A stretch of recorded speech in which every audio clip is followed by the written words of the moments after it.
As I am incredibly tired, I thought perhaps today I would instead cover a couple of small subjects and rest my weary brain. I also want to let you know that hopefully by this time next week, the first Moist Ski Reads video will be up, linked to the channel below.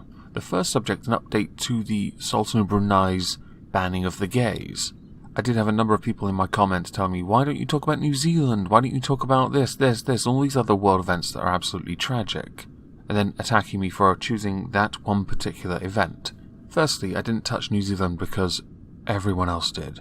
And I think the second, the more pertinent, I had nothing creative to add to it other than simply rehashing what everyone else had said. Not many people had spoken about Brunei. In fact, I didn't know anyone that had.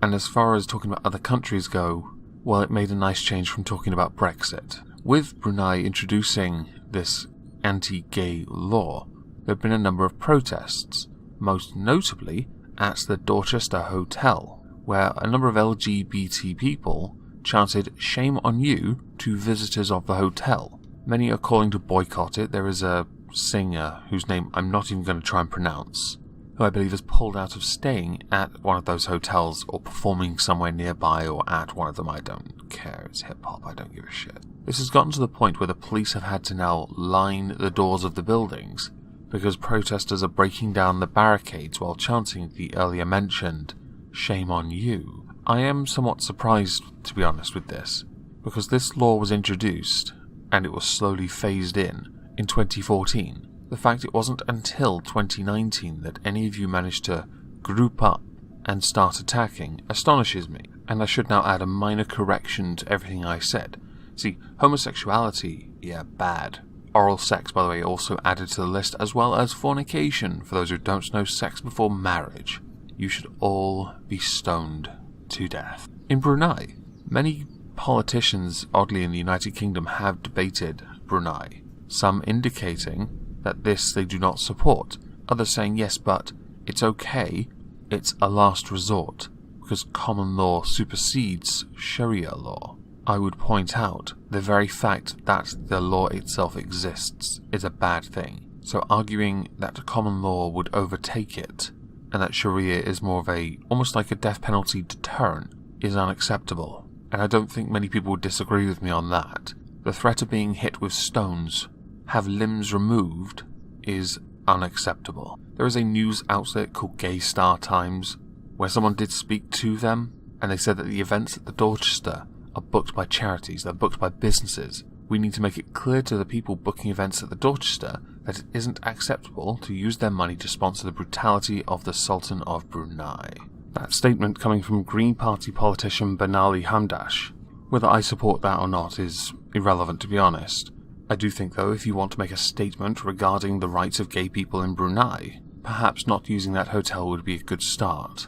Unless, of course, all the other hotels in the area of Dorchester only have 1-star ratings on TripAdvisor, in which case, support the stoning of gays. Do I need my sarcasm signed for that? Let's go with no and move on, shall we? Another little story that amused me that, when I saw it, I felt like, well, this is what goes around and this is what comes around. Karmic justice. A rhino poacher was trampled to death by an elephant.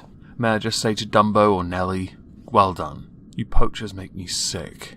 I especially like the fact that a pride of lions recycled your remains. Maybe you'll find your teeth on the rhino, or lion, black market, where they'll be selling it for livers.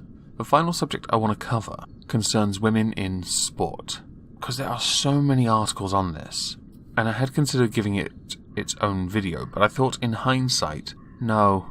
There are some women in sport that are really good at what they do, but when they try and play then against men, they get utterly annihilated.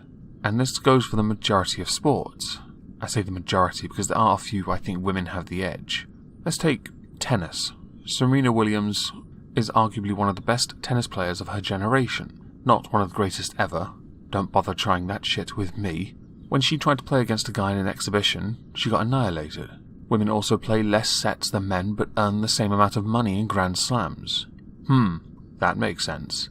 They acknowledge the biological difference because men can play for longer at a higher rate, but for some rather peculiar reason, they are rewarded with the same monetary reward as the men. I don't get it personally. Perhaps you should play best of 5 sets, and I'm almost certain there'll be many guys that would like to hear Victoria Azarenka go 5 sets. I personally would not. That sound gives me a migraine, as does the sound of Serena Williams' balls dropping. One of the other arguments that crops up is why women can't play in men's sports, play with the guys. In a number of sports this has been tested. It has been tested and proven that girls, even on some sports where you think women stand a chance, they cannot.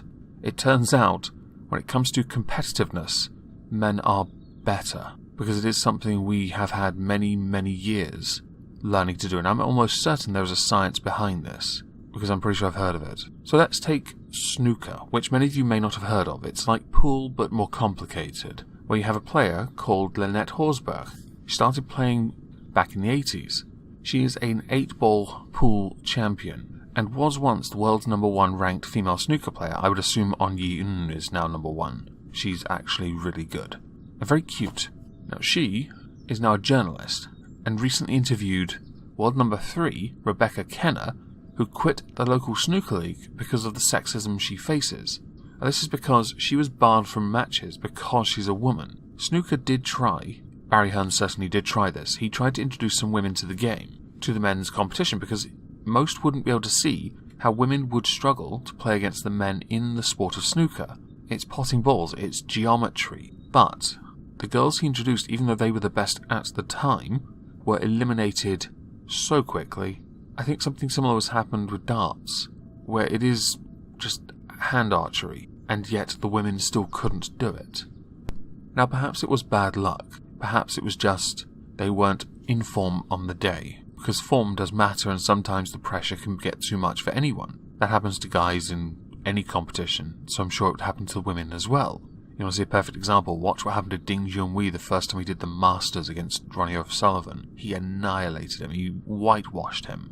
I will say to concede somewhat when it comes to whether or not there is sexism in the sport of snooker or not. Women's events aren't promoted as much as they could be. There is a league for women in the professional ranks. I know this because I do watch On Yi. Certainly the prize money is not as good, and yes, it is not as well received. But much like any sport event that is women's, it takes time to grow. Look at women's boxing, it's finally starting to get some traction, with Christina Hammer and Clarissa Shields going up against each other, I think, next week. Go Christina Hammer, because Clarissa's got a gob, and I don't like gobby people. The same applies to women's football. It's taking time, and it will take time, because people, mostly men who like sports, are not as interested, and it's going to take time for them to want to watch it. This all applies to snooker as well. It is going to take time to get people interested in wanting to watch women play the game. And I will say this, women's snooker is just as interesting as men's snooker. It really is.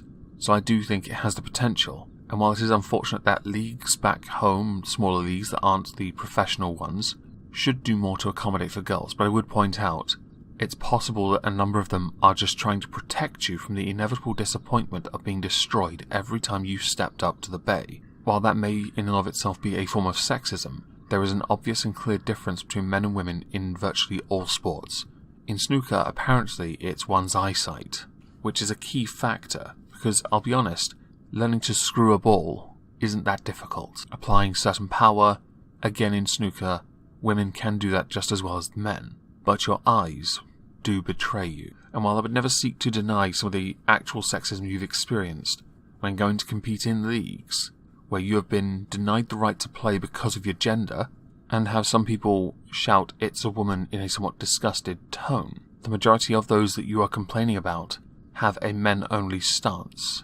And while I would love for you to compete in the men's events, if those events are not for you, then what we need to do instead is find a way to proactively create more for women, so that they can then be creative and competitive as well even, in leagues that deserve as much attention as those leagues that are men-only. Because simply encroaching on a men-only space doesn't make you a better player, because you're not going to be spending as much time playing snooker as you think. You may have beaten some guys, I'm not going to take that away from you, congratulations to any that you have. But simply encroaching on a men-only space does not make you better. It instead opens you up to the risk and harm of being destroyed over and over again. There is an obvious and clear difference between men and women when it comes to sport. You need to accept that. And yes, while it will be more challenging to play in the women's events, you have to do that instead. Walking away from the sport because of the men-only thing? Yeah, that doesn't make women's sport look any more good. Knowing that somebody that competed, or former world number 3 no less, competed and decided to call it quits because the men have, and proven have, a men-only event because the girls can't compete on that level. As a final little thing, I would love to see one day on Yi play in a men event. I really would. I'd love to see her win it. I'd love to see her win a really sizable amount of prize money because she's cute. But if she doesn't, she will still go down as being one of the best women's players. And she's very proactive on social media at promoting women's snooker. Being proactive sometimes is what you need to do to build a brand and to improve the sport for everyone else. Walking away does nothing for it, but create pouty attention. Anyway, I hope you all have a lovely Monday, and thank you all for listening.